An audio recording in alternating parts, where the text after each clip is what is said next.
Just a few comments. One, I don't think you change the mission statement of an entire organization in one Zoom meeting without taking that out to the membership in a very open, transparent manner. Because what you're talking about doing is defining the very mission of what we care about. You can't say it any more clearly than that.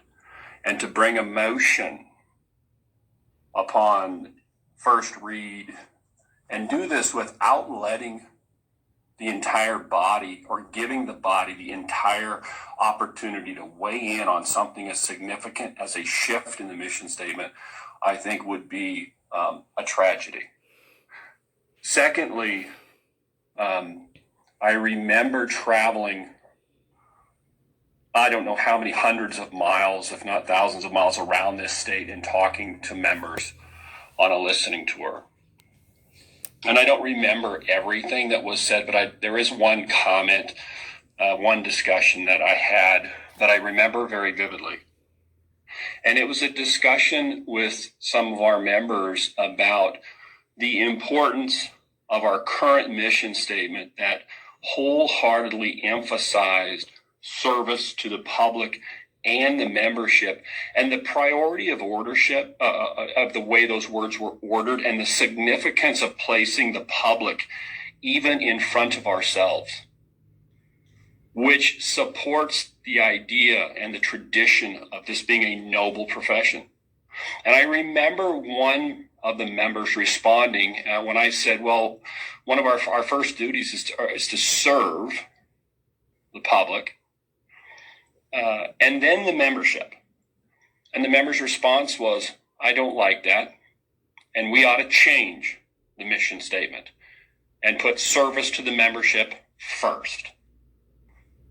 And I could not disagree more with that idea.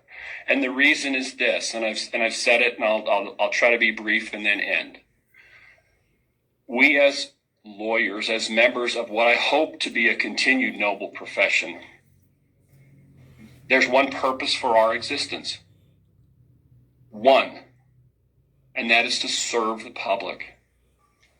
And when we stop serving the public, either through our actions or through our mission statement that elevates members above the public, we are on the road to extinction.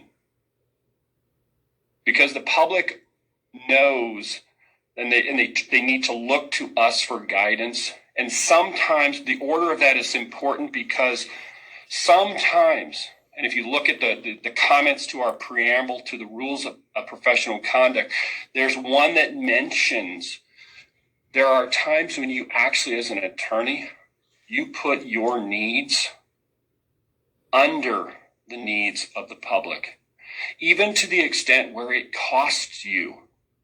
And that's part of the responsibility and the privilege of being an attorney.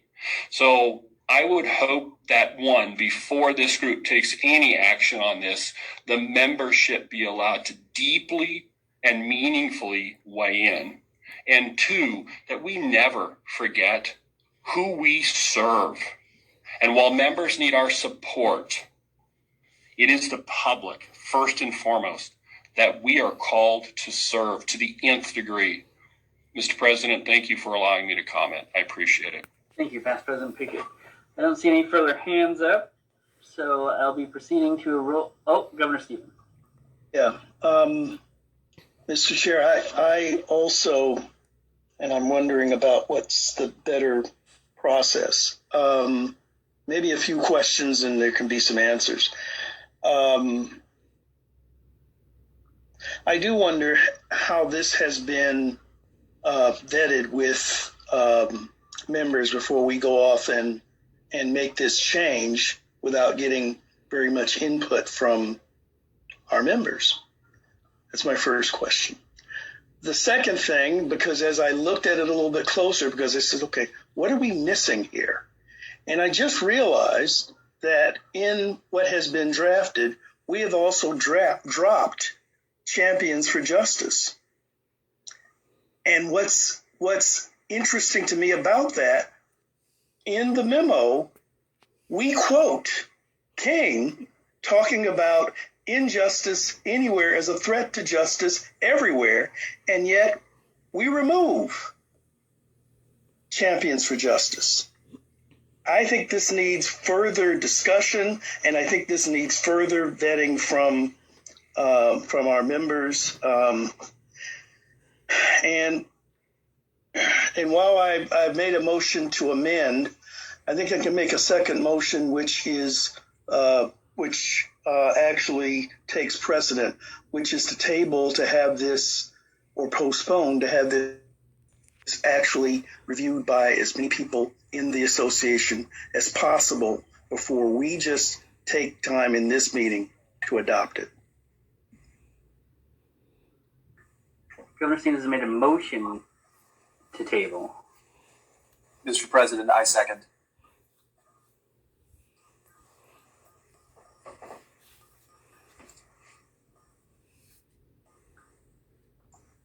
And Mr. President, that's not debatable, so we just go Hands to raised, but may I make permission of the board to make a personal statement? And I do see Governor Gerbicki's hand raised. But I just want to say that I am a big believer in process. But as I mentioned at the beginning of this is a fulcrum and apex moment. And, you know, we have to recognize our profession as a whole has been complicit in where we are today and where we need to get to. I believe it's the conscience of this Board of Governors and representatives of the members to take action to address this. But Governor Gerbicki? Thank you, Reggie. I think it's important to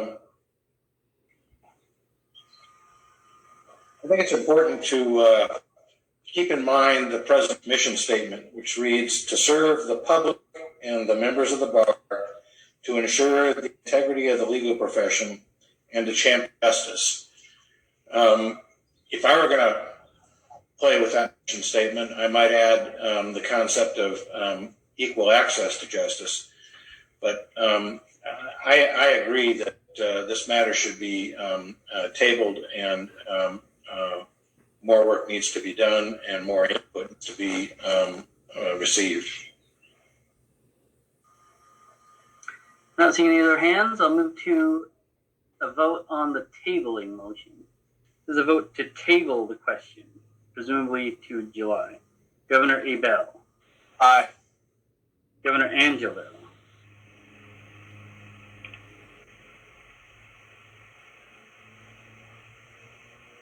Governor Angelo. Aye. Governor Clark. Nay. Governor Gerbicki. Aye. Governor Higginson. nay. Governor Hunter. Governor King. Governor Knight. Nay. Governor McBride. Aye. Governor Peterson. No. Governor Cicchetti. No. Governor Stevens. Aye. Governor Swagel. Nay. Governor Tollefson. Nay.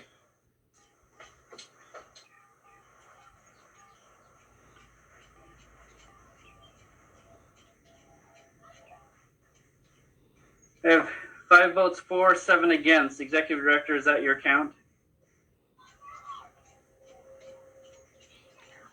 Yes. Motion fails. We'll move back to the motion to amend. Is there any further discussion on that? Otherwise, Governor Tollefson and then Governor Swagel. I'll just be brief. I just want everybody to keep in mind that this organization isn't funded by some amorphous group of taxpayers out there. It's funded by the members. So when I was talking earlier during my few minutes of speaking, there is an enormous number of our members who don't feel engaged with the Bar Association. And I sure would like to have our members feel like the Bar Association appreciates them, because we're spending the members' money, not spending some grant from some foundation or, we don't have an unlimited supply of money either. So it's important to remember that whenever we make a decision about the direction of the Bar Association. Thanks. Governor Oswego?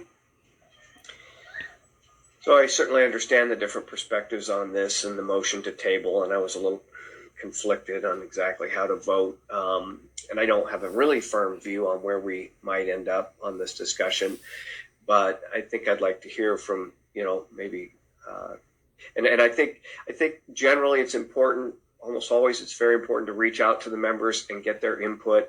But President Majumdar, I think I sort of am a little bit more aligned with you that, it's important to act now and not 3 months from now. At least try to. And so I guess I would like to hear from Governor Stevens. It sounds like we're not too far off from adjusting the mission statement in a way that you would think would be an improvement. Adding back the missing language. So I'd like to hear from you or others. Do we have a view toward how we can, move forward with an amendment to the mission statement in a way that at least everyone on the board would vote for it, but for the one question of, getting member feedback. I'll come back on that. Governor-elect Brent Williams-Ruth on the question of the amendment. I agree with Governor Stevens on the amendment, and I also agree with past President Pickett on that. This is something that, though we want to be in the moment, I think that it's essential that when you're looking at actual change, it's not just a immediate action, but showing the feedback. I mean, there's going to be a lot of discussion later about the Supreme Court diploma privilege. And number one is the fact that there was no process. So I'm a little surprised that for all the feedback people are getting regarding this isn't just a statement of support regarding we are going to be changing. We are acknowledging systemic racism. But this is the Board of Governors changing the entire mission without ever going back and I found out about it last night. So I know that's a little off topic from the amendment. I would approve the amendment, and then I would vote everyone to vote down changing it. Just to be clear, we are not changing the mission of the WSBA. This is not a debate on the mission of the WSBA. That is a different set of words altogether. Any other hands, or otherwise I'll proceed to a roll call vote on the amendment. Mr. President, I'm Yes, sorry. please. Can you please help me? Then what is this? This is the mission statement. Which is our mission. I'm sorry. Please give me, I'm not following the distinction between mission statement and mission. I thought those were one and the same. Exactly. And if that's not true, then I want to know how the one is presented and how the other is presented. All right, let's see.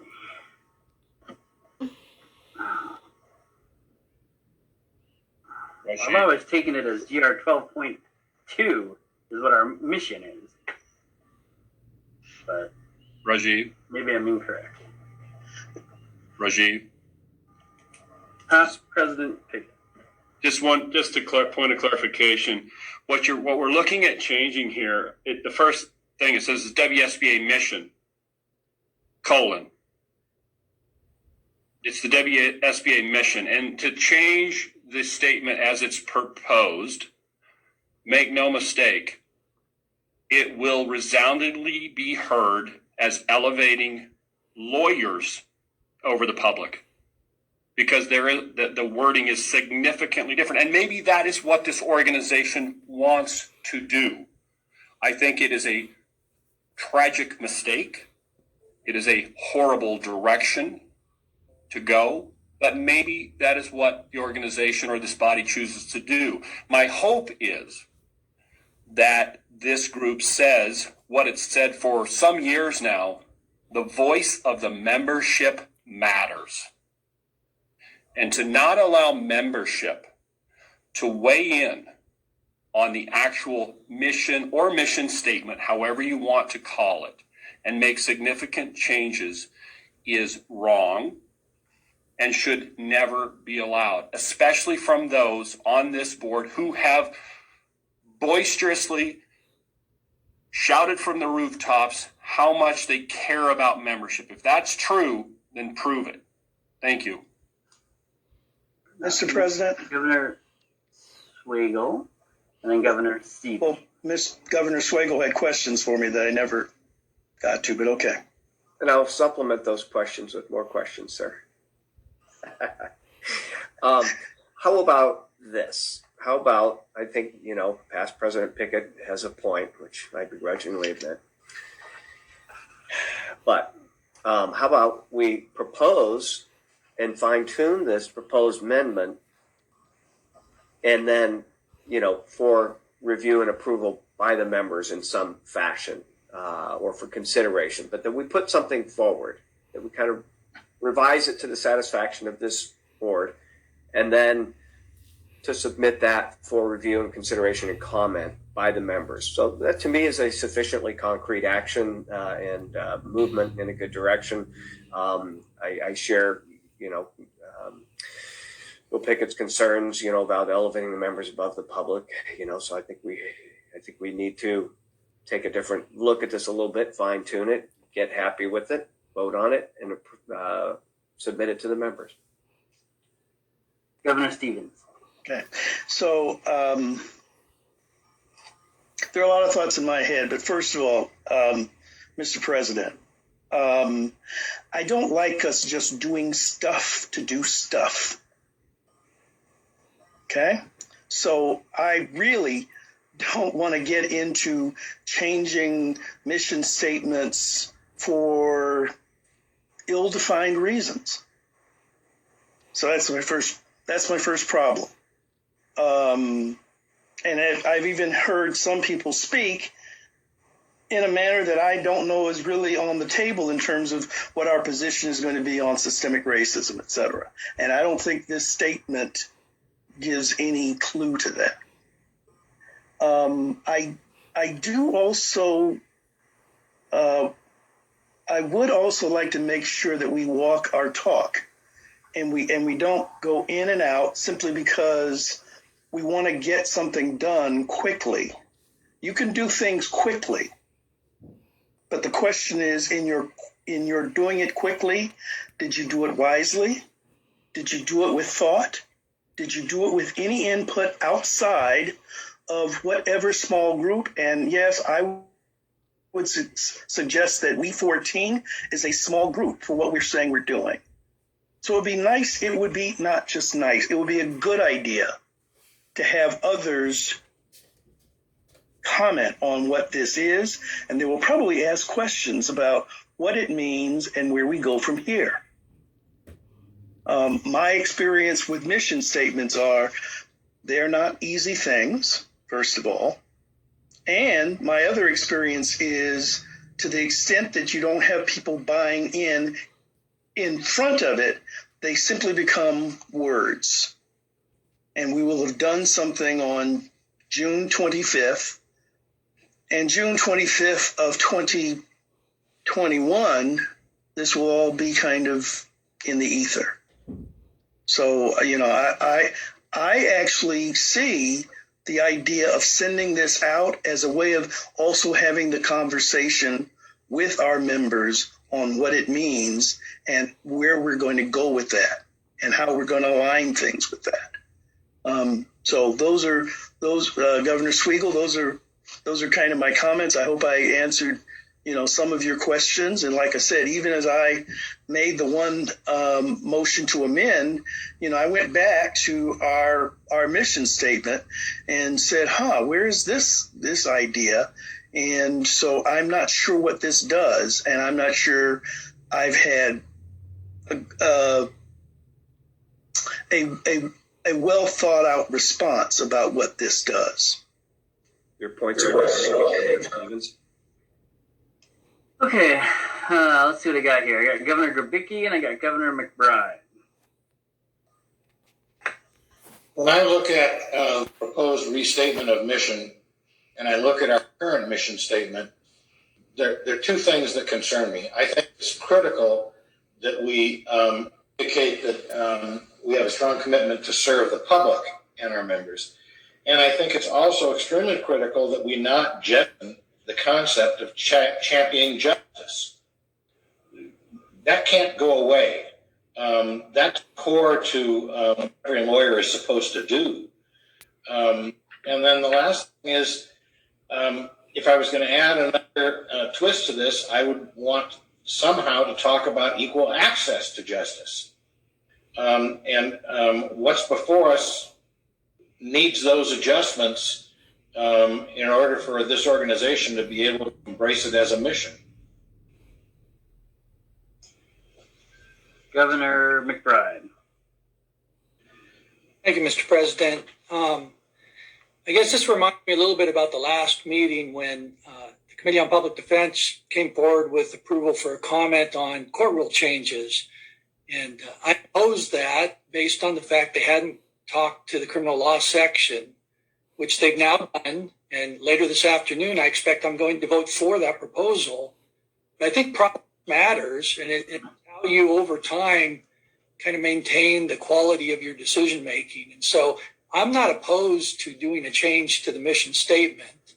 I do think I'm lazy, so I actually didn't read it last night. So I read it for the first time today. And it seems like an awful big deal to take final action on it with limited notice and limited involvement. So I'm hoping we'll reconsider that.